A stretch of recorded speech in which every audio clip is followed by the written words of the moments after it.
Hi, my name is Nic Spaull. I'm at the University of Stellenbosch Business School, and we're going to be speaking today about early grade reading in African languages. What are the nuances? What do we know about this topic? What does the research say? And getting the feedback from the business school participants. The futures of education in Africa and South Africa. Just yesterday we had an interesting conversation around the need for an African renaissance in education, and you can see the very interesting article by Dr. Lisa Barkley on our website, and it discusses some of the need for education in Africa to pull on our indigenous cultural elements, for us to relocate our education back into our traditional cultural systems. And I feel the conversation around African languages and how this is linked to identity and can look to education in the future of Africa is something that's worthwhile to reflect on Africa Day 2019. So I'm pleased for Nic Spaull to be here. He has an interesting website where you can see some of his work and read some of his commentary on other themes as well. I read your interesting article in the Maverick when you were discussing the DA in the upcoming election. So his commentary is wide, not just on education, but on the general social context of South Africa. So thank you for being here, and we look forward to engaging in conversation this morning. Great, thanks.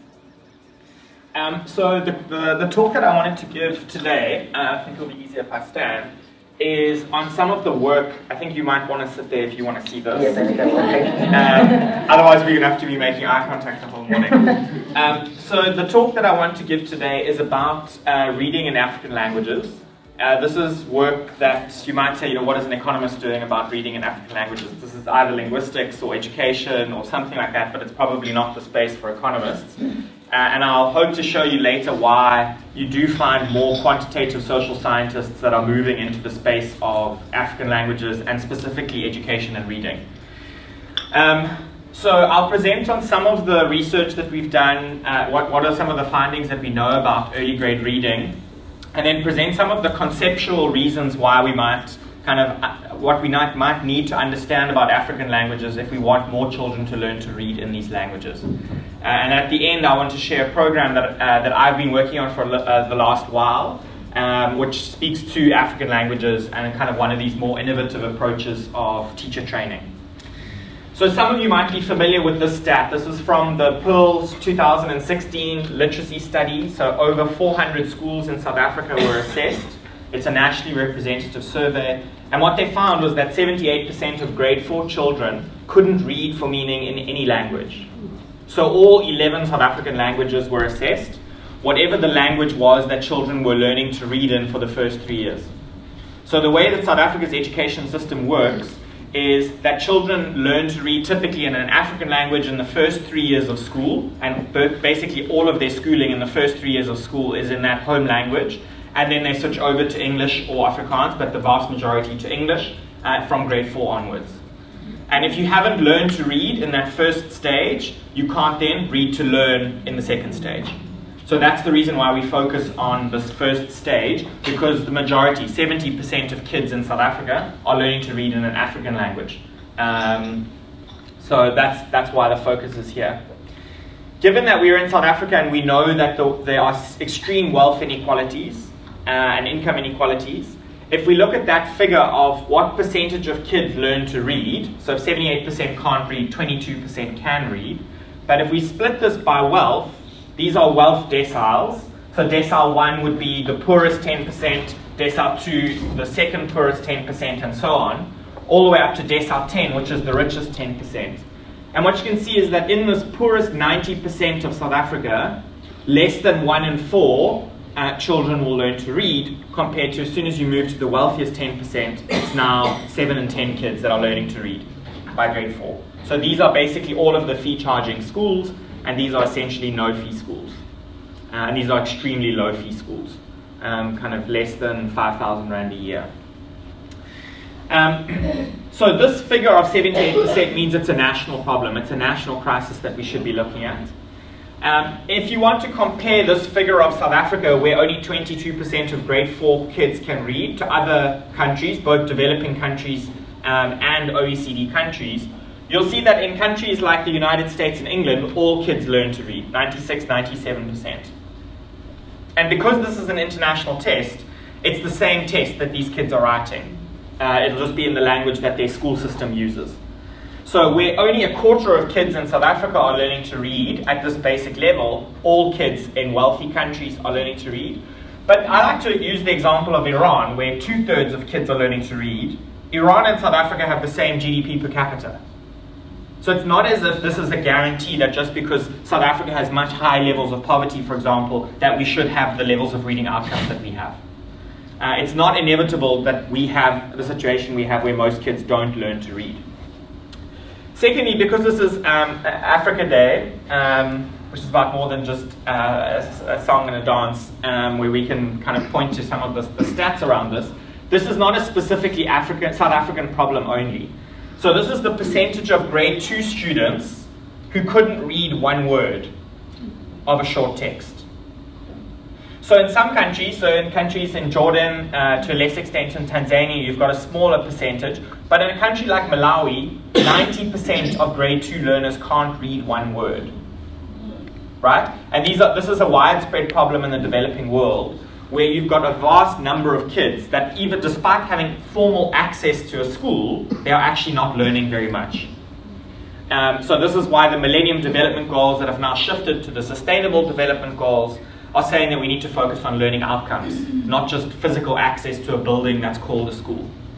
The assumption was we need to get kids in school. It doesn't help if that school building doesn't then translate into learning outcomes. And this is for various reasons. Burkina Faso is one of the countries that I've looked into a little bit. The average grade 2 class in Burkina Faso, this is just the average, is 80 kids in a class. 80.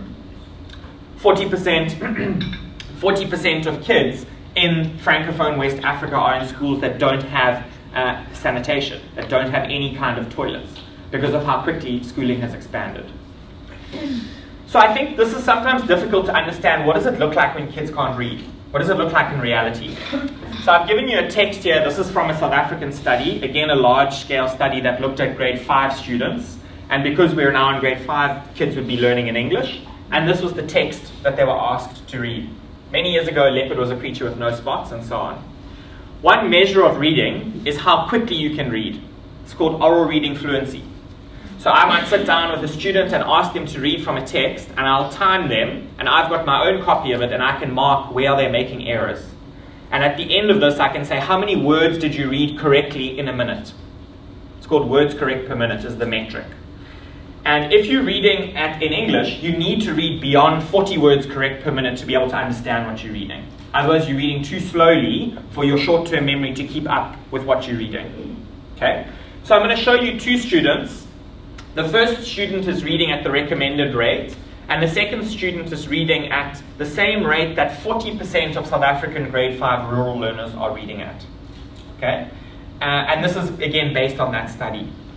So I'm going to show it. It's just 2 sentences. You can hold any comments or questions or whatever until after we've finished watching these 2 slides. Okay, so both students have started reading.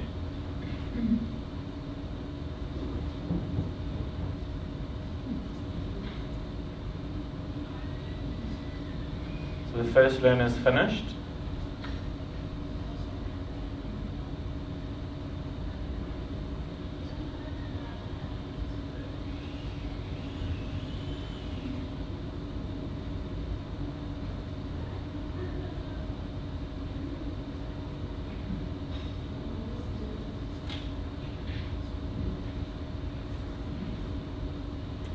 And now the second learner's finished reading.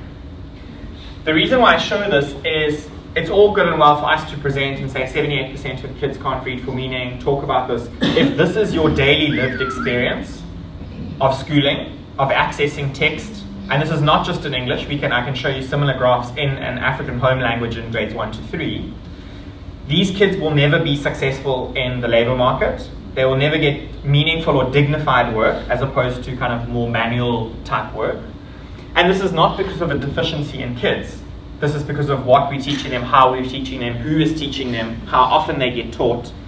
And I think this is the reason why we've said that learning to read for meaning, ensuring that all kids in South Africa learn to read for meaning by the age of 9, this is the binding constraint in the South African economy, not just in the South African education system.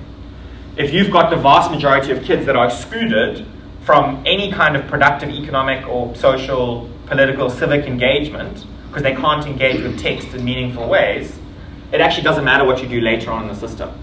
People mustn't come and talk to me about fourth industrial revolution when kids can't read. It's all great if you're in an extremely fancy school. Yes, of course you should be doing coding and figuring out the future and adaptable skills. If you can't read, it's pointless giving a tablet to this child and saying, okay, now we must teach you how to code. It's like totally, totally ridiculous. So the question, why are children not learning to read? So this is from a book I've recently edited on early grade reading, which summarized these kind of 5 T's of early literacy. So you've got texts, the quality and quantity of the texts that kids have access to, particularly in their own language, and I'll speak to that. Tests and tongue, what language are they learning to read in? What language do their teachers speak? Training, are teachers adequately equipped in order to teach reading? Which, as we'll see, they're not at the moment. And then teaching, what are the teachers teaching? Are they using scientifically evidence-based instruction methods? So these are what are called the big 5 in early literacy. Or are they using unscientific methods that they've heard either from someone or that's just inherited practice, that's the way we do things, as opposed to kind of looking to the latest neuroscience about how children learn to read. So broadly, we do know how children learn to read. I'm going to show you later that a lot of this research depends on English, which is a very different language compared to the vast majority of African languages and the rest of the world. But we know that there's this kind of oral language comprehension as well as decoding skills that get increasingly kind of more automatic and fluent, and that's how you get to skilled reading.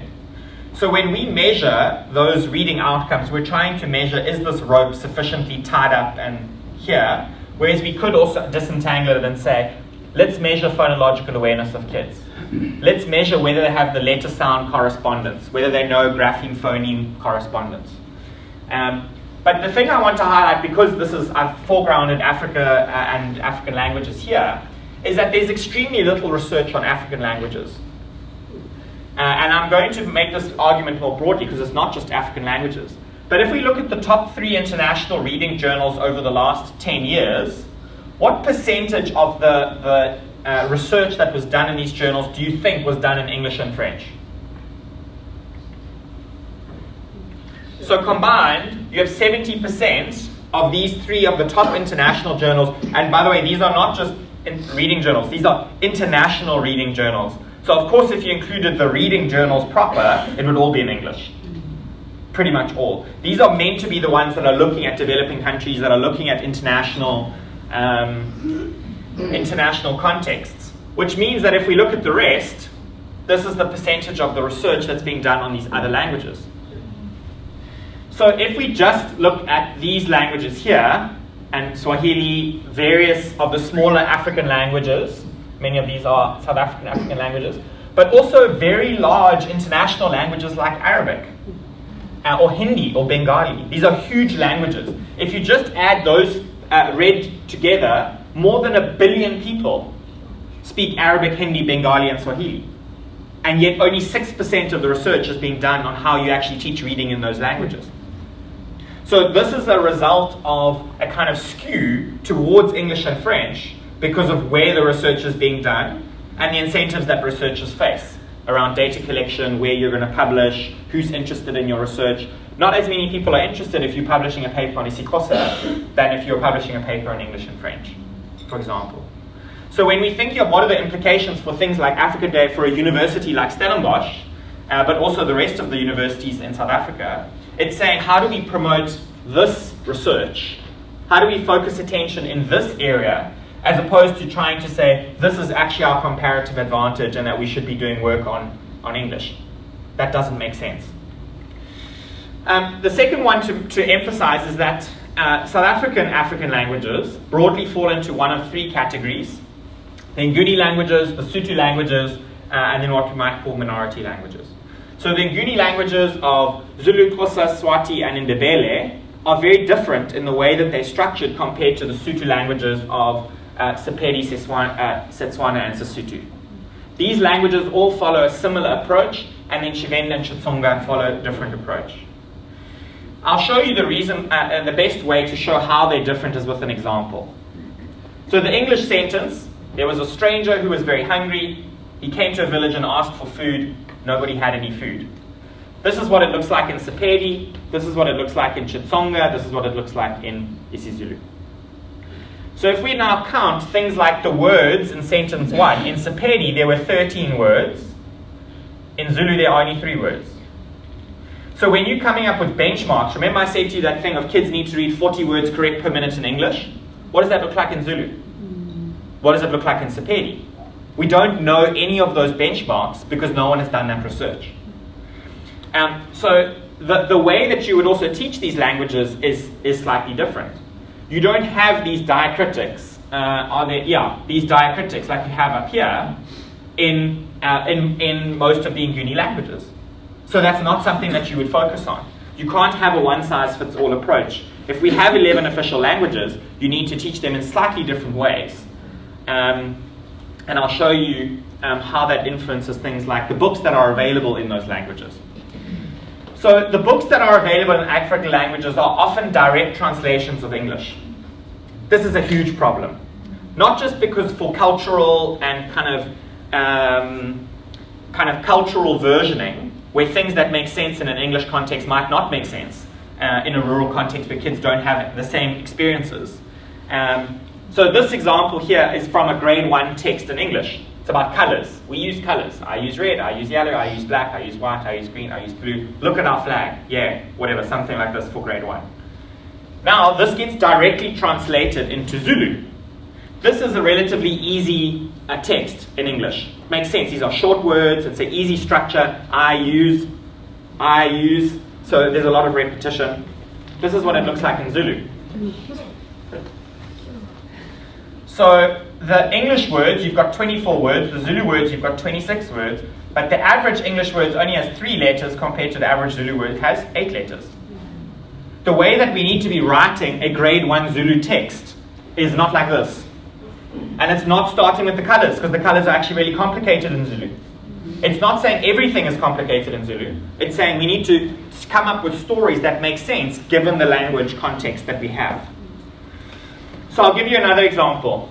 In English, these words, soccer, 6 dogs, wash and blue, which are again relatively simple words. And this is all from work that Jenny Katz has done at Multino, which is a language NGO in Gauteng. In isiXhosa, these words are much more difficult in Sesotho, in Setswana, and isiZulu. And you can't really see this because it's faded out. Oh, you won't be able to see that either. We need someone to block that thing if we can. But the gist of this is, it's not just that these are longer words, it's also that they are much more difficult words to decode. So if we look at this, there are 3 consonants next to each other. This is what's called a trigraph. So the visual discrimination that you need to recognize individual consonants compared to a word like bala, B-A-L-A, that's a much easier word for a child to decode than a word like we have here. And this is the same for, do you know what I mean? Lots of these. And then you have a word that has 18 letters. And this is meant to be, blue, super simple English word, and then this gets translated like this. And no one looks at this and says, it's not a grade 1 text. Let's not do blue. Let's do something else. Do you know what I mean? So I'll give you a most recent example. It's not important where these comes from, but these are South African texts that get directly versioned and translated. Chuck the truck in English. Rhyme is a big feature of English. We like to use rhyme a lot. Chuck the truck. Do you know what I mean? We like to use lots of things. When you're teaching English, use rhyme. Rhyme is not such a big feature in African languages. We should not be using rhyme to try and teach kids in African languages. This gets translated into isiXhosa and then into Sepedi. Okay? The title of a story is often meant to be easy so that kids kind of get a launch quickly. This is not an easy title for children to read. Apart from the fact that TSH is actually not a very common. If it's common, it's fine to include it early, even if it is quite difficult. But it's pointless trying to teach that if it doesn't come up that often for a grade 1 kid or a grade 2 kid. The most extreme version of this, so we're actually doing this for Sepedi. We have an intervention that's coming up in Limpopo. And I'm speaking to Julia, who's our head of Sotho languages in our intervention organization. And she says, I need to change this. She says, chuck the truck. They've now changed this into chuck lorry. Fine. She says, no, we shouldn't actually use lorry, we should use a matipani. This is the Sepedi word that all these kids will know, right? The tipper truck. They don't know this one, but they will know matipani. And she says, secondly, she's like, I don't think we should use chuck. Let's change the name. And then she says in passing, we don't actually have the ch sound in Sepedi. So if you were going to pick a name, and names you can pick anything you like, right? The one word you would not pick is something with a CH sound. You would pick something that the language has, or a name that kids are familiar with. But because this is being versioned from English into various other languages, you end up with all of these things sticking with chuck lorry instead of something much more appropriate for that language. So there is some good news. This was I wrote an article about this, which I'll show you the link to in a bit. Vula Vula, this is that same Maltina organization. In 2009 and 2010, the Xenex Foundation funded them to develop a series, because of this problem that I've just been showing you, of a phonics-based approach that was actually targeted to the languages that they were meant to be kind of educating kids in. So this is an example of an isiXhosa grade 1 text, following simple consonant, vowel, it's not being translated from another language. A grade 2 text, it's getting slightly more difficult, because this is what graded readers are. They're meant to get incrementally more and more difficult. And then finally a grade 3 text, which is now kind of more fully fledged and longer stories. So this is some of the good news, is that we have this intervention in the Eastern Cape where we're doing a randomized control trial. And when each one of these stories, so I don't know if you'll be able to read here, but this is the first story, this is the second story, this is the third story, and so on, all the way up to story 66. These are typically printed in skinny books. If any of you have kids, you might know Biff, Chip, and Skipper, whatever those 3 Oxford characters are, where your kids come home and they say, we have to read this for homework, and then you read it to the kids, and then they take it back. Right? They're these super skinny little books. Those books are really expensive to print. The covers are expensive to print, and then the copyright. You have to pay Oxford for every single one that you print. So because these are open access, because Xenex funded them, we then said, okay, well, let's put them into an anthology, so into one book. Which I have a copy here, which I can show people, but this is basically what they look like. Then the next step was, okay, how do we get the government to pay for this? And this was through a lot of lobbying and kind of interventions with the government, but basically they ended up, this year, 2019, printing these books, which are targeted at isiXhosa, and the vast majority of Eastern Cape speakers are isiXhosa, where they have actually now printed and distributed these to every single grade 1 to 3 child in the Eastern Cape, which is great. Each one of these books costs 8 Rand to print. The equivalent of a for-profit, if you bought the stack of the skinny books, is 400 Rand. So using open access printing in large volumes, there's a whole bunch of ways that you actually can address these problems in innovative ways. But for me, that is the type of innovation that we should be looking at to the future, rather than thinking it's actually sprinkles of AI. We love putting AI on everything, as if this solves all problems. I'm not anti-AI, but I'm just like, the types of innovation that you can use to get the materials that kids need to the vast majority of kids are also the types of innovation that we need. So how do we get out of the mess that we're in? I think the first one is that we need to focus on how to get the teaching of African languages right before the switch to English. Because if we don't get that right, there's no ways that you can have a successful switch afterwards. The second is that this needs to be seen as a national priority, not just a quirky thing to do on Africa Day or a quirky thing to mention in education. If we believe the results that are coming out of these types of studies, we need to say this is a national priority. It's something that even things like the business school should be looking at, because this type of thing is actually hamstringing the country. It's not just things like corruption. Of course those are, but in the long run, we're never going to get to high levels of economic growth and inclusive democracy, where you've got lots of people engaging in civic processes and in the economy, if you have the types of stats that I've just been showing you. I can show similar stats for maths. Resources, I've given you the example of those books. Extreme class sizes are things like you cannot teach a child to read if you're in a class of 60. In a country like South Africa, we shouldn't have those. And then this is the last one that I want to focus on, which I've now been dragged into this thing, which is trying to train teachers on how to teach reading for meaning. So this was really frustrating. I've been doing research on this for a long time. I'm like, surely this is not that difficult to teach teachers to teach reading. Turns out it actually is really difficult, but we're making some headway, and I wanted to give you a little bit of background to that. So I'm going to show you two videos. The one is about a project that was funded by the Alan Gray Orbis Foundation endowment, which is called Funda Wande. It's based in the Eastern Cape, and it's using videos as a way to model good practice to teachers together with an in-classroom coach. So there is an expert coach that visits these teachers in their classrooms. They get additional resources, etc. But there also are these videos that demonstrate this is what it actually looks like to teach reading for meaning.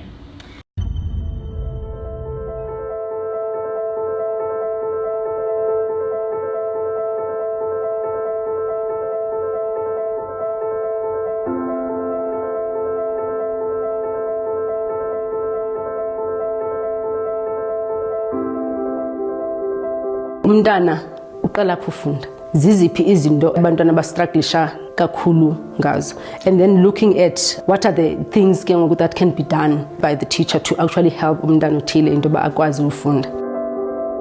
Zininzi ke izizathu ezingunobangela ukuba sibe nale ngxaki yokufunda. Okokuqala, outdated techniques zokufundisa abantwana indlela zokufunda.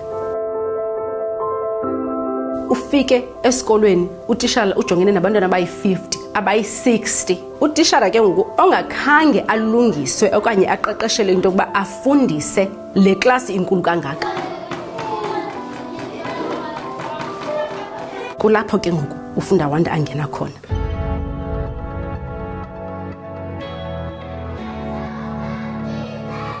Funda Wande is a world-class multimedia course that focuses on teachers teaching African languages from grade R to grade 3 and in no-fee schools. What do I mean by multimedia? We use videos that show a teacher in our no-fee schools teaching a class of 50 or 45, and facing the same challenges that most teachers in South Africa are having.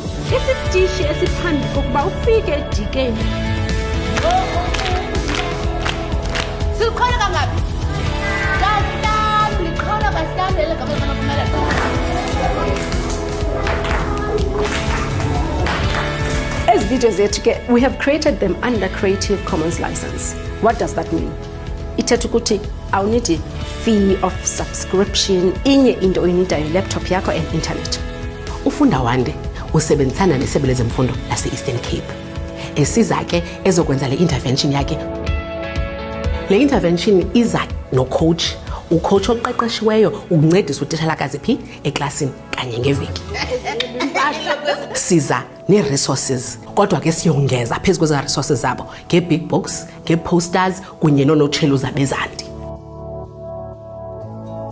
Ufunda Wande ke uqale nge-Eastern Cape. Ithi ke loo nto uqale ngesiXhosa. Emveni kwesiXhosa kuzawuza ke zonke iilwimi zalapha eMzantsi Afrika, ngoba kaloku sifuna wonke umntana walapha eSouth Africa akwazi ukuphumelela. Kodwa sijonge phambili ukuba kaloku sifuna uyikhonkarisha iSouth Africa yonke.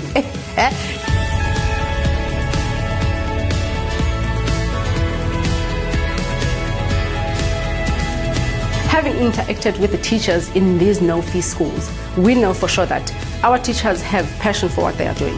They love what they are doing. They are dedicated to what they are doing. So our videos, they develop further the skills and the strategies of teaching reading for meaning.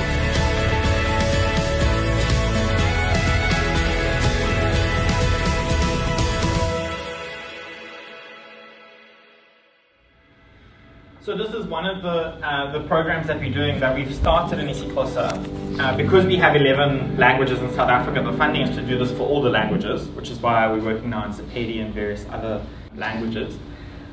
There's a principle that we work with though, and Anthologies is a good example of it, where the best use of private funding and private influence is influencing how public money is spent. So if you have any kind of links into people that are thinking of doing things with philanthropic funds, you can identify a school, 5 kids, 1 person, whatever it is, and intervene. Right? If you add all of the corporate social investment in the country, in education, both basic education and higher education. That's 4.5 billion rand a year, which sounds like a lot, right? Until you ask, well, how much does the government spend on basic and higher education? 350 billion rand. So it's less than 2% of what the government is spending. So if we can shift the huge mountain of funding that the government is spending on education even slightly in the right direction, that's the right approach. And that is the approach that we're taking. Rather than thinking that through this pot of money that we've got from a philanthropy, that it's possible to change what's happening in the system. So to that extent, that's one of the reasons why we're working extremely closely with the Eastern Cape Department of Education. And so this intervention that I've mentioned is we develop materials, everything's Creative Commons, we use coaches that visit teachers in their classrooms. There's a lot of engagement. I think a lot of people think that these types of interventions are technical solutions. They are not. They are social and political solutions or interventions. You have to get people's buy-in. There's the reason why the video is not focusing on SATU and corruption and laziness and all of these other things. You try and get teachers motivated after you've shown them those types of things. Compared to saying, here's a vision of the future that we could be working towards. Even if there's only a small number of teachers that actually meet that profile now, it's a much stronger way of dealing with it. It's starting with capacity and an uplifting kind of message. And this is not just in education. I think the same is true of health and of ECD. We are kind of rigorously evaluating this. There's a huge problem in South African education where people think that just because you spend money on something like education, it automatically leads to good outcomes. It often doesn't. And we often don't know what does or doesn't work. So we do the same thing that we do in medicine, where you recruit a sample of schools, you split them into two groups at random, what's called a randomized control trial, and then one group gets the intervention and the other group doesn't get the intervention. And then you measure the outcomes at the start, before you've done anything, and the end, after you've intervened with them. So in our case, in the Eastern Cape, we started with 60 schools. Actually, one of them dropped out because their language was incorrect. We split them into two different groups, 30 and 29, and then we intervene in these schools and we don't intervene in these schools. We don't choose which schools we intervene in. The evaluator says, randomly, the computer just decides, this one, not this one, this one, not this one, and it literally is a random process. It's like flipping a coin. So then, these are the schools that we will be working in. That one doesn't seem to come through, that was the map, but it's fine. Where it's basically in the district that's around PE, the district that's around East London, the district that's around Grahamstown. So the three kind of more urban-ish districts in the Eastern Cape. We've just done a baseline assessment in February. We'll measure again in November and then at the end of next year in November to try and see, is there any difference between the schools that we're working in and the schools that we're not. These are business as usual schools. Whatever's happening in the Eastern Cape is happening in these schools. So remember I mentioned to you the anthologies that the Eastern Cape Department of Education decided to distribute. They distributed in all of these schools. So there's no difference between them. Whereas our resources, our coaches, all of those types of things are obviously only in here. So if there's a difference, that's the difference that we will end up seeing. So the last video, just to make sure that we do have time for questions, that I want to show you is something that we call the anthology training, which this was when we knew that those anthologies were going to be distributed in the Eastern Cape. Eastern Cape came to us and said, will you train these teachers, our HODs and subject advisors, on how to actually use them? It's pointless rolling them out if the teachers don't actually know how to use these graded readers.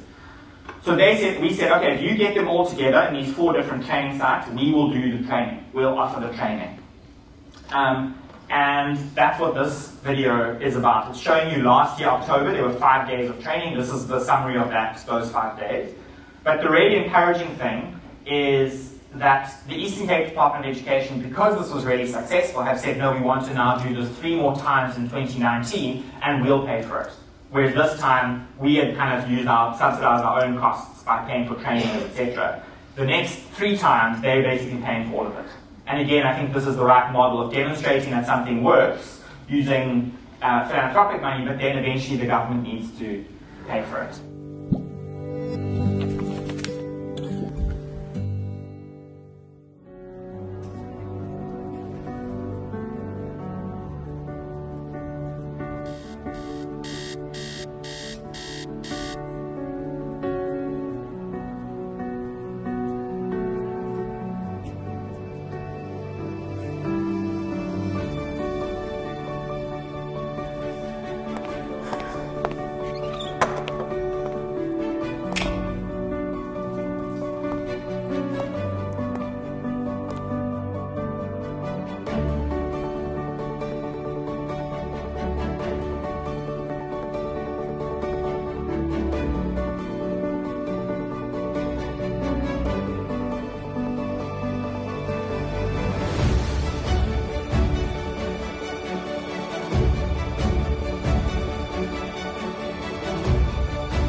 The results of the Pearl study shows that 87% of the Eastern Cape children are not reading at the level at which they should be reading. And the second thing is that we've picked up in the Eastern Cape that our grade 1, grade 2 and grade 3 pass rates are very low, and that we need to improve our pass rates and our reading. Thina kaloku singabantu basoloko kukhalazwa nge-Eastern Cape uba singabantu abanemfundo enomgangatho osezantsi. Part of the strategy was to make sure that we had more teachers for the foundation phase and that we had readers in our classroom. Ndiyaqiniseka ngoku into okokubana ukuba olu lwazi lungafikelela kubo bonke ootitshala, qinisekile into yobana zizawuphucuka izifundo zethu. Yile nto ibangele into yoba ndivuseleleke ndenze umbongo uFunda Wande. Yafiki ngangalala wafika uFunda Wande. uFunda Wande ndingathi yinqwelo yokundenza ndibheke phambili.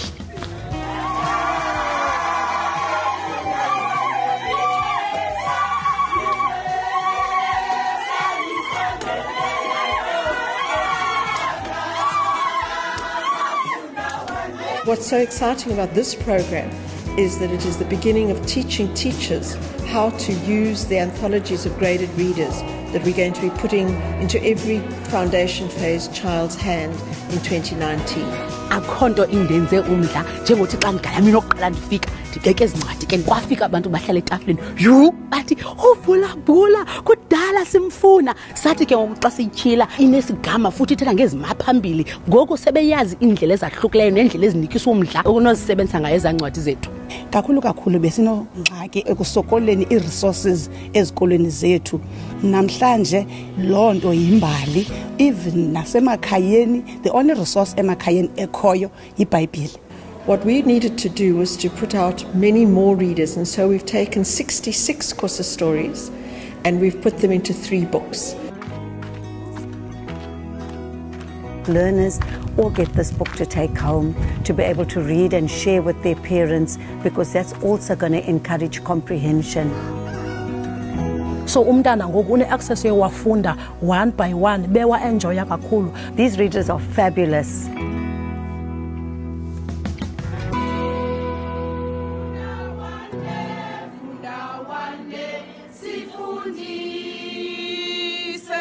So ke ngexesha sifunda sithetha ngezi reading activities zakwa CAPS ootishara ababhizi bayenza bayasibonisa bayayivana lento ithethwayo and zeziphi indlela ezahlukileyo onozisebenzisa ngazo ezincwadi. Well, it's a very exciting program that we have going here, where we actually training in isiXhosa, and I don't speak isiXhosa, but I can see teachers are not bored, teachers are not falling asleep, they're not on their cell phones, they are so enthusiastic because they know how valuable this is. Apha sifundiswe strategies different indlela ye-approach ye-reading, and then xa siyithatha siyenze practically into yabo si-engage ku-activities, the games esiyesazidlala ibizi-highlights kum. Yonke ke lento besiyenza ke thina ibimnandi ukufa abantu befuna mani ukufunda befuna ufakelela lento sizanayo apha kulento bayaziyo. This workshop i-address kakhulu i-practical part yalento bayithethayo i-theory apha kwi-videos zabo.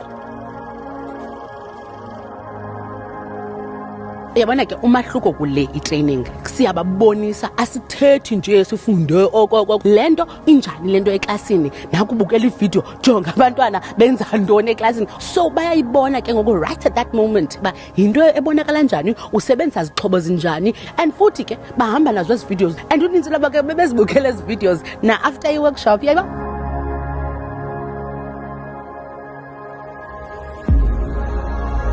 Gatherings like this are crucial for the improvement of reading, because reading is the most important thing in a child's life, for a child to access anything else, maths, history, geography, science. The first port of call is to be able to read with understanding. So when we gather teachers like this together and they work together, they share ideas, they mention what they were battling with, and if I listen to them talking now, they are so thrilled. And I think it's also helping them to put all the other trainings in perspective as well. And this particular time is so crucial. Funda Wande, qhamani nande.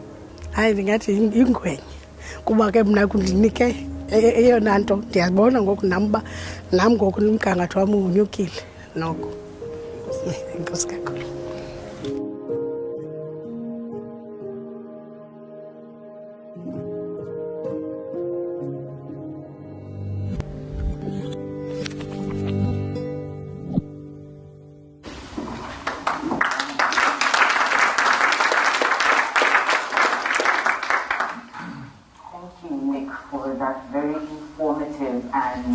Interesting and also emotive presentation. I just want to recap some of the main points and then we'll open it up for discussion, and I'll also have a question or two myself. So it is definitely good to discuss these issues not just for Africa Day, but taking into cognizance that this is a national crisis. I mean, the fact that kids cannot read, 78% in South Africa, 90% in Malawi, and this is despite 350 billion being spent in public funds in the public education system. It definitely indicates that there's something that needs closer scrutiny and greater engagement from all communities, including the business stream. And yes, the SDG 4 on education and learning focuses so much on universal primary education, and a lot of our public sector response has been to focus on infrastructure development, on facilities, and not really focusing on things such as literacy, oral fluency, the state of our schools in terms of overcrowding, sanitation, and are we really prioritizing where our expenditure and focus is going. And it was also interesting to hear about how little research there is in African languages from an educational perspective and in an educational context. The fact that only 1% of our reading journals are in Zulu or Swahili or Xhosa, I think is also something that the educational system and the university can focus on, especially in a context like Stellenbosch, where the issue of languages has been quite politicized and is very emotive and central to people's relationship to the university. I did want to raise one issue, and Jerry Wagiri, for those of you that are not familiar with me, I'm the senior futurist at the Institute for Futures Research, based here at Stellenbosch University, and a lot of the research we do looks at fourth industrial revolution and digitization, and also the linkages of these new innovations and how they can influence African development.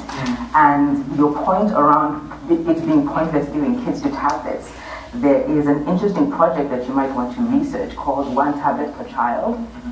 And what they did was they went to a remote village in Ethiopia where the children had never seen a written word, they had very poor levels of literacy. And it was an experiment to see what are the impacts of just giving a laptop to children in these very under-resourced and illiterate contexts. And they found that within 5 days, the children had 47 apps running. They had figured it all out themselves. They were not given any training. They were not even taught how to turn on the tablet. The tablet was just left in their environment. They figured out how to open the boxes, how to turn on the tablets. Within 5 days, they had 47 apps running. They had taught themselves certain songs. They were singing, for instance, ABC. They had access to educational content. Within 5 months, they had hacked Android and had taken apart the actual tablet. And also, as part of our conversations within the Institute for Futures Research, we look at different modes of learning and the fact that the future and different trajectories for the future are very varied.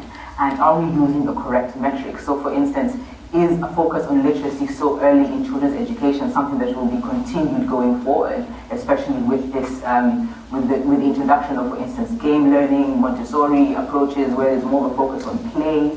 And I think there's been research in some contexts, I think in the US, please clarify. Dr. Lisa Barkley's article is very interesting on this, where they have shown that children may not necessarily need to learn in the first couple of years. If you engage other learning capacities within them, they can actually pick up learning and literacy from around 6, 7 years old at a much higher speed because we've integrated holistic education systems. So it would be interesting to hear your feedback on that.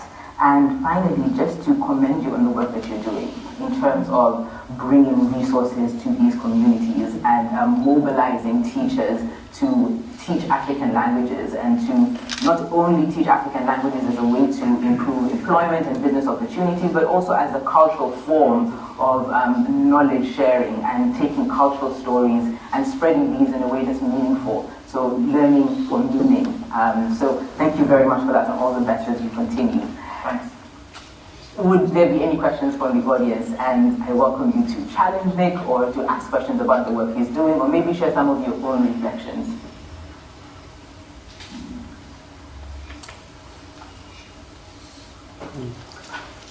we'll start here and then you can, okay, do that and then we'll go around that.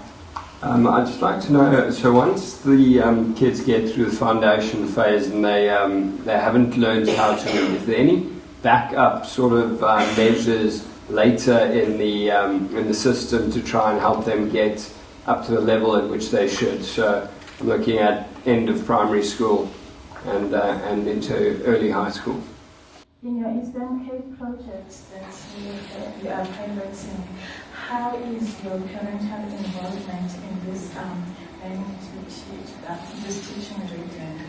How are you ensuring that parents themselves, who are mostly illiterate in the Eastern Cape programs, are also getting literature so that they can also be able to teach their children in school, because parental involvement is also very important in this process. Shall we take one more question from the audience? I just want to say I think it's phenomenal work that's being done.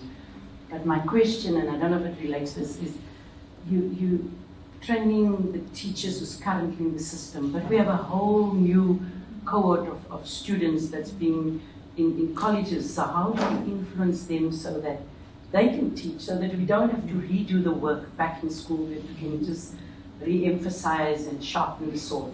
So what are you, because clearly that must be a place that we must have intervention about how we train teachers to teach at the foundation phase. Yeah, definitely.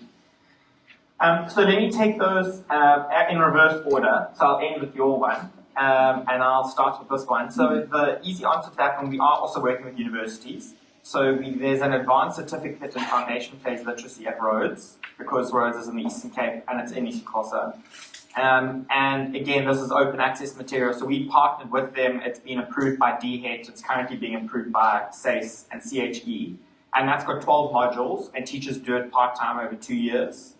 So that could be done by in-service, but it is also being integrated into BN and PGCE programs.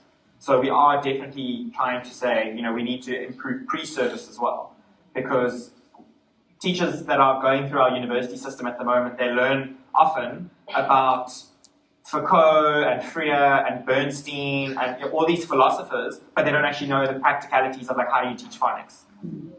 And 99.9% of these teachers that are in our education faculties are not going to become researchers, they're going to become practitioners, they're going to become teachers. That's what 90% of their time should be focused on.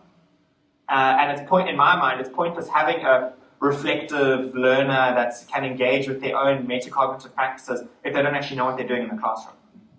I'm not saying that we don't need that, I'm just saying that we absolutely, as first priority, need the first one. So we are engaging with that.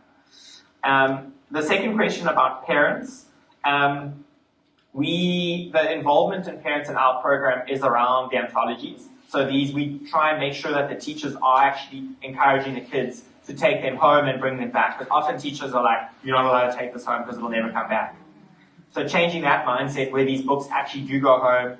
In one of our districts, we've had a parent meeting where all the parents come in the foundation phase, and then we engage with them and say, this is how you should read with your kid. And it's not true that most of these parents are so illiterate that they can't even engage in this level of, they usually can read these grade 1, 2, and 3 stories. So hasn't been a problem for us. It's more at high levels of literacy and maths as well, at kind of senior phase and going into high school, that you have the problem of parents not being able to help the kids with homework. The second question around after foundation phase, are there any backup measures to help them? No, there aren't. So some people say, we need remedial teaching. And I always say to them, I was like, it's not remedial if 80% of the kids don't get it. Then it's remedial in the sense of they need to be taught how to do it. But if everyone is needing remediation, then we need to change the system. And we need to come up with ways and means of making sure that 80% do get it. And then you can talk about remediation if it's 20%. And have catch-up classes in the holiday and whatever. Whereas this is saying the vast majority need remediation. So that the notion of it being remediation is a little bit strange. But the tragic answer is no, there isn't. And also, if they didn't get it the first time, the only form of remediation is grade repetition. And there's no evidence that grade repetition actually helps. Which brings me to the last point, which I saved for last, because I have very strong views on it, is that it's a total myth. I think both of the examples that you gave in my view, are wrong. So the Ethiopia example, there are a number of those. There's the Hole in the Wall project in India. Same thing. They put screens in a wall like this in a slum, and kids have learned to code and they've learned to do all sorts of things by themselves. And there is some research that's published in peer-reviewed, kind of respected journals about this kind of thing. But it's usually the emotive the kind of story that gets told about these random rural kids in Ethiopia that all we need to do is drop some tablets and then they're going to teach themselves how to do Android. It's just bullshit. Do you know what I mean? I think if you actually go there and you see these schools, it's not, there might be 1 or 2 bright kids, and there might be 100 bright kids, but the point is it's in a slum of more than 1 million people. So if you've got 100 kids that manage to go there and they might have a parent that's interested or a sibling that can help, or I'm not saying it's a total lie that's happening. I think that these things do happen. They're not rigorously researched to say the implication is that we can roll out tablets and this will solve the problem. So I was advising both the finance minister and the president at the end of last year and the beginning of this year around this, and did a review of all of these technology interventions. Not one tablet to child or laptop to child program has been evaluated and shown to be successful in the world. So the best example of this, the LA United School District, this happened in 2015, I think. The whole of Los Angeles decided they did a partnership, more than $1 billion partnership with Apple and Pearson. Apple was the tech provider, Pearson was the curriculum provider, to kind of get their kids ready for this fourth industrial revolution, like digital curricula. Within a year, they had abandoned the program, cancelled the contract, and no one was using it. And this is in a bureaucracy that's far more sophisticated than any of the ones that are in South Africa. And they couldn't get it going. And again, there's documented studies of this. You can look in Kenya, you can look in India, you can look at the Gauteng online program in Gauteng, or the Kanyisa labs in the Western Cape. And for the people that know these things, they're nodding and being like, Gauteng offline. Kanyisa's no shining, nothing is shining, you know what I mean? All of these are seen as widespread failures. That doesn't mean that I'm a total saying we shouldn't use technology at all. I think we should use technology, we should just evaluate it rigorously, like the example that I was giving. So one of the things that we are thinking is there's some apps like Reading Eggs that some people might be familiar with, or Grapho Game, or Feed the Monster, or there are these types of apps that kids can engage with and quasi-teach themselves and partly bypass the teacher. I think that that's quite short-term. You can't bypass the teacher in the long run. You can get past 1 or 2 hurdles, but eventually you're going to hit a wall where the tech can't actually teach kids everything. And then you've now still got the teachers that you were stuck with in the beginning. And I think using those types of tablets with those programs and evaluating, does it actually lead to an improvement in literacy outcomes for kids? If it does, evaluate it at a bigger scale. So all of this Gauteng tech that was rolled out, I think everyone there is thinking this is ridiculous. It doesn't make sense to do this. The stuff gets stolen, the tech costs of hardware is less than 25%. Things like training, maintenance, those sorts of things. So yeah, I think the best study here, there's a study by Ben Piper in Kenya where they looked at this at scale. It's called Using Technology to Improve Literacy, and published in the International Journal of Educational Development, where they look at e-readers versus tablets versus paper materials and then measure the cost effectiveness. And I think that's kind of quite authoritative on it, that at the moment it doesn't make sense to do a 1 tablet per child policy. Right. Thank you so much for that response. And we do find a lot of the time that, especially within an African context, there's a lot of excitement around technology and the idea that we'll leapfrog certain requirements. And also there is a lot of debate, and there must be debate between those that are in the tech field and can see the possibilities of innovation and those that are practitioners, and also to take into account what are our development objectives for the short to medium to long term, and let's prioritize accordingly. It would be interesting to see some of your reading materials, though, become more tech-based as well. This is a way for distribution. And it would be interesting to see how Funda Wande engages more with these capabilities. Thanks for sharing about the research and the available apps. Sure. And also the question around parents, I think, was very interesting, because so much of our education from a cultural context is around community upliftment. So how can you use children or use younger students in university spaces to be a force of change within the social context, so that we can see more widespread transformation with greater impact? Yes. Any more questions? Are you looking to go into media like TV? Because, I mean, when you go on SABC, you get a lot of literature being read out, and most of the time you have a parent with a child, and then the narrating of the story is done on TV, and you know, and sometimes you don't have that hard copy. I'm in Western Cape, but I would love to actually engage in these books with my toddlers. Yeah. So on the second part of your question, all of the stuff is available online. So our website, which is being, the updated one is being launched at the middle of, I think, 22nd of June. All of these materials are open access and available online. So you can download those anthologies. The Vula Vula website already has them, and those, because they're open access, you can download them. And just as a side on the Western Cape, the reason why we didn't start in the Western Cape was a political one. If you start things in the Western Cape, the other provinces don't want to do it. Whereas if you start in other provinces, it's not difficult to get it done in the Western Cape. So there's a whole bunch of those types of things, which sounds like, oh, this is petty politics and whatever. That's the real politics you have to deal with. It's pointless coming up with an innovation in the Western Cape that then you can't do it anywhere else because this is the DA province and those are the ANC provinces. So in terms of engaging with SABC and TV, we did think about this. And we were thinking of almost creating a series. And we had a director who's in Joburg who was super passionate about this. And she wanted to do this almost like a home makeover, but it's like a school makeover series where we follow the lives of these teachers as they do this. And we think it is interesting. We're not like anti it. It does, all of these things take time and management capacity. So as soon as you're doing that, it means we're not doing intervention, or we're not doing it in Sepedi, or we're not doing it in Setswana Zulu. So at the moment, it's not a priority to do it via television. And if we did do it via television, it would still be probably targeting teachers and their communities. So I think that teachers are the underutilized node in the system. And parents as well. I think you can make the argument for parents as well. It's just very difficult to change parents' practices and behavior. Teachers, you are paying more than 300,000 people government salary. You can actually ask them to do the things that you tell them to do and then encourage them to do it. Parents, you have millions of households that you now need to somehow interact with, and you can't measure it and you don't know. So I think we've got a captive audience. Kids are at school for at least 6 hours a day. That's what we need to be doing. That's where they need to learn to read.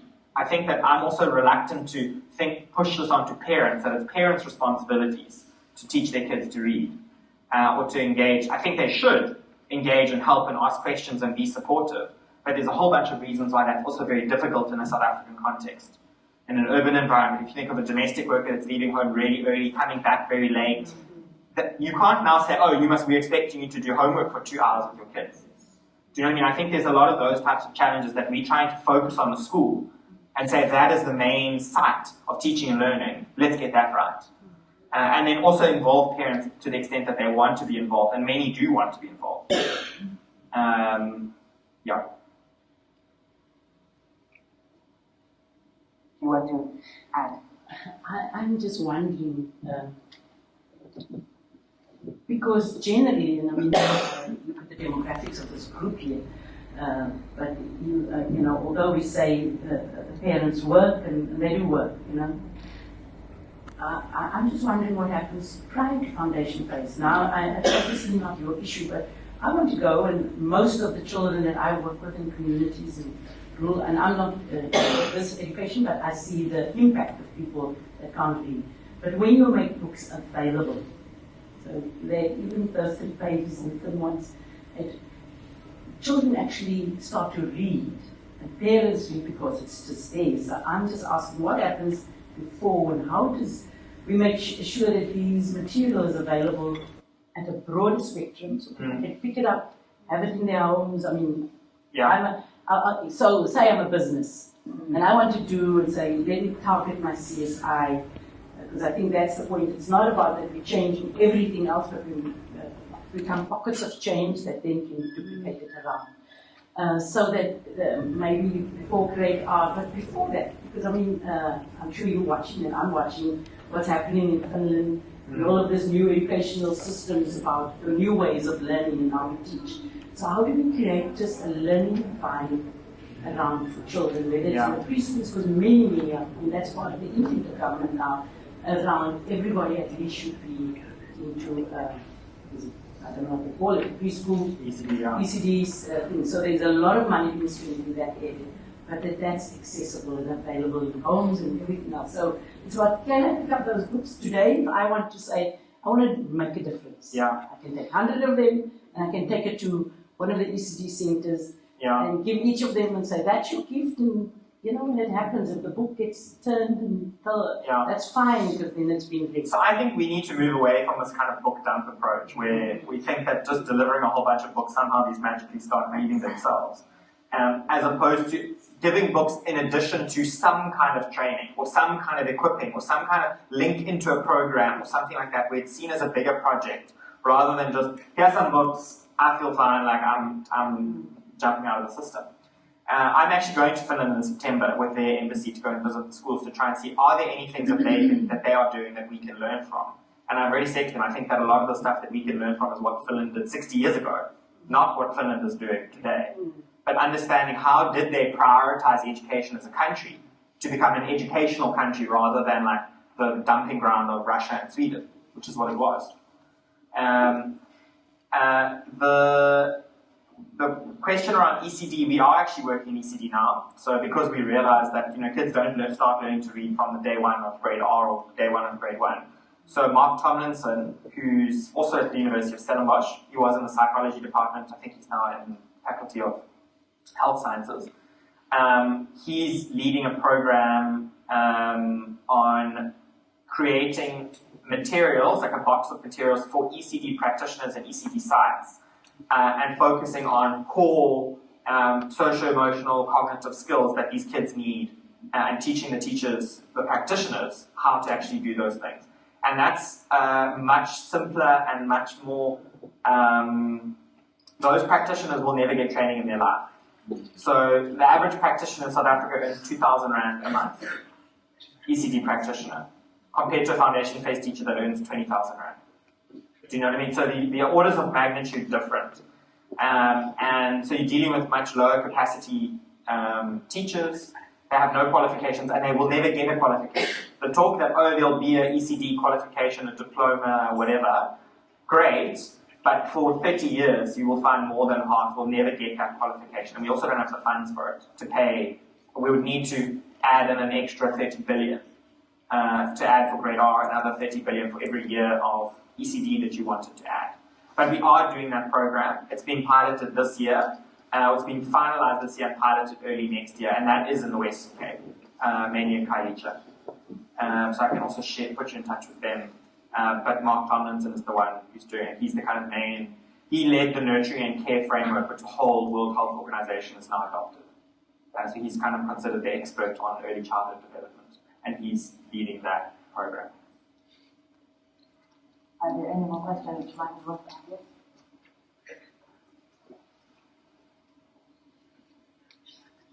So I'm just interested in your pilot project, again, in the practical part of it. Like I can see all the excitement that the teachers have they had received, but I'm also interested to know as to like just at the beginning of it, how were teachers feeling? Because I had been engaged in some other, whatever, in the Eastern Cape, where like at the beginning teachers tended to be negative, feeling that there were just so many things that they're being given. And also my other question is, I am assuming that that the readers, and I know because he's the check researcher, that they are kept aligned, but I'm also like interested as to know how has the Eastern Cape Department of Education dealt with this issue that these teachers had been trained before on another way, whatever it was, teaching and now having to change to what you are. So the first one, it is CAPS compliant. Everything that we're doing is aligned to the curriculum. The Vula Vula series, the government has used them widespread in lots of different provinces. It's not just the Eastern Cape. But it's a good question around the teachers' engagement with the program at the beginning. So our motto is that behavior change takes time. I can't say to all of you, these are the benefits of meditation. I teach you for half an hour, whatever, and then think that everyone's going to go away and meditate for the next 5 years. Every day for 10 minutes. You do it for the first 2 days and you're like, I'm over this stuff. It's the same with teaching. You can't think that you can offer a week of training and then suddenly this is going to change their teaching practices for life. These are social practices that are embedded. So that's why it's a 2-year intervention. At the start of the program, we did try and focus on how do we get teachers motivated around it. And that's why we do give additional resources, like books and posters and We try and make it a kind of high prestige program. So the fact that they get the flash drive with videos, they really like the videos. So on the first day of training, I don't know if you saw when they were looking at the videos. On the second day of training, we did it, and the teacher would ask, she'd be like, she's asking the kids, the video, who can think of words that have F in them? She's saying this in Xhosa. Who can think of words? And the teachers that are watching the video start listing all the things with F that the teacher's about to say in the video. And we're thinking, like, they're not that obvious that these are the F words, the kind of different words with F that she's going to use. They're basically that night, the first night, they'd gone and watched all the videos because we'd given it to them on flash drive. So they knew all of the things that are coming. They would almost interact with the video, which is so funny. I was like, my only experience with videos is you kind of watch them, whereas they would kind of answer and like interact, which was really sweet. But it's that type of stuff. I'm trying like lots of singing and dancing. So there's prayer that's put in, you know what I mean? There's reflection, whereas I used to think like we're starting late, why is there so much singing and dancing? Now I'm like, no, we need more singing and dancing, you know what I mean? Because it's actually the type of social glue that gets people involved, gets people to come back. This one that we're doing in 2 weeks' time is already oversubscribed. Do you know what I mean? So, and normally you have to like motivate teachers to take part in these programs because they don't get paid for it, and it's in their holidays. So the fact that many of the teachers want to do it, I think that's a part where, again, it's not just the technical thing of like what are the skills that you're teaching them and what are the books that you give it. It's all this other stuff. And the Eastern Cape Department of Education is very much on board. So we put a lot of effort into making sure that they're on board, getting their subject advisors input, bringing them to Cape Town and saying, can they comment on the program, having lots of these stakeholder engagement things. And all the videos, by the way, are on YouTube. So because they're open access, if anyone wants to look at them, there's over 100 different videos on the Funda Wande YouTube channel. And the reason for that is like if you are a literacy teacher at UWC or even if it's in a province that doesn't have isiXhosa, they're all subtitled. So if you want to show, this is what group guided reading looks like. Or let's look at the way that this teacher interacts with these kids. It's much easier to show a video and then let's talk about this 10-minute video or 5-minute video that we just watched, rather than talk about it in the abstract. And then you get thrown in the deep end when you go do your teacher prac, and there's no one there. So that's what we're trying to do with the videos, is trying to make a kind of public good, but they are available on YouTube. Thanks, Nick. We're coming to the end of our talk, but just as we're wrapping up, I wanted to ask you what you see as the future in terms of your current project. You're very much responding to the crisis and the crisis situation. But all things notwithstanding and keeping an optimistic view that your work will have a positive impact, what would you like to see come out of your engagement? What would be an ideal literacy situation in South Africa? And how do you feel this will be of importance for the business school in terms of our engagement? So I think often for the future that I kind of see, often the way that we get it isn't the sexy route. I think that there are a lot of unsexy policies that we need to implement. But I do think that engaging with kids in their home language, this is a big difference in South Africa.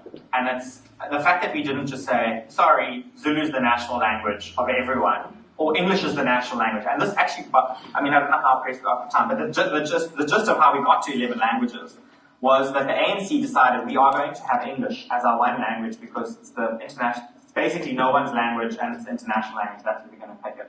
The party government said there's no way, it has to have Afrikaans, it has to be English and Afrikaans. The ANC said there's no way it's going to be English and Afrikaans, we must have Zulu. Then the Sothos were like, there's no ways we're having Zulu, we have to add Setswana or Sesotho or Sepedi. And then the Xhosas were like, there's no ways we can have just Zulu and Sepedi. You keep going until you get to 11. So it was a kind of compromise solution as to how we got these 11 languages. The fact that we have them and are trying to develop them and are trying to do this whole multicultural approach as opposed to just this is what the future looks like, I think that is one of the things that makes South Africa really difficult to work in, but also very special. That we try and respect the fact that there are these multiplicity of cultures and perspectives and languages, and rather than eradicate them, we try and kind of do this stumbling forward but multicultural way. And that for me would be the future of literacy, is saying it is possible to do this in multiple languages, where kids can learn in their home language. It's not an impossibility to have 11 languages and we're being impractical. That it is actually possible with the right planning, funding. So that would be an amazing vision and an example to the rest of Africa and to the world, that you can have a really diverse country like South Africa and yet still manage to coexist and work without squashing others and trying to homogenize them into one group. Right, so really trying to live in complexity and interdependence. Yeah. Thank you very much for your contributions and for being here to help us commemorate Africa Day, but also to raise our awareness around this issue, which extends beyond this day. And we want to thank also our audience from the USB, from the University of Stellenbosch Business School, from the IFR, also the USB Ed, and also our partners and friends. Thank you for joining us to reflect on these issues. And do keep track of what Nic Spaull is doing, keep track of the work that's happening here within the business school, and let's keep these important conversations going. I wonder if I'm supposed to hand over to anybody else or if we are wrapping up proceedings. Thank you.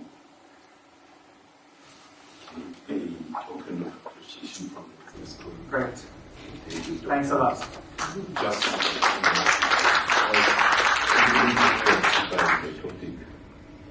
then my concern was that my kids go to English medium schools, so I was just worried about their identity, and I thought that I would get information on that. But then, listening to you, I realized that the problem is much bigger than that. It's really much bigger than that. And a little bit about myself. I come from the Eastern Cape, from deep rural Eastern Cape. My brother was a teacher. My sister is a teacher. My brother resigned about 3 years ago, teaching at a high school. He felt that he can't take it no more. Teaching skills, kids who can't read. Teaching kids who can't read. My sister can't wait to 10:55. Apparently the government has brought forward the retirement age to 10:55 so that she can leave the system. But with interventions like this, there is hope. Thank you very much. Thanks a lot. I think the presentation went really well. It was received well by the audience. I thought that the questions that they asked showed that a lot of people didn't know how bad this problem was. I think some of the reactions from the audience when I was talking about the statistics, although I see it quite often, it's still useful to know how little people know about the topic. So that 78% of South African kids can't read for meaning, a lot of people were just blown away and didn't know that those stats were real. Some of the questions around parental engagement, around what we can do, what the university can do, those are interesting, and hopefully they got some useful comments from me and from the other members of the audience about how we actually tackle this issue going forward. I think maybe the thing that stood out for me was at the end, where one of the audience members mentioned that his brother and his sister were both teachers in the Eastern Cape. When I was talking about the Funda Wande intervention and some of the things that we're doing in the Eastern Cape, he mentioned that both of his siblings were actually trying to leave the education profession because of how dire the situation is, and that he was really encouraged that this type of work is happening. I thought that was really encouraging and helpful feedback. So I think the main take-home point that I hope the audience gets is prioritization. That early grade reading in African languages, this is something that needs to be a national priority. Ensuring that all children learn to read for meaning, this is the one thing which we should be telling if we sit on boards, if we sit on school governing bodies, in conversations with our friends at dinners or at braais, that those are actually the topics that come up, is what are we doing about reading? Did you know that most children in South Africa don't actually learn to read? So when people talk about tablets or the fourth industrial revolution or unemployment, I hope that the audience members are now a little bit more informed that this has actually got most of its roots in the fact that kids don't learn to read for meaning in the first 3 years of school. So just thanks to the university, to the business school for hosting this. I think that it's important. There are a lot of Africa Day celebrations which don't actually focus on substance, and I think the conversation today here was a really good one and focused on a really important issue.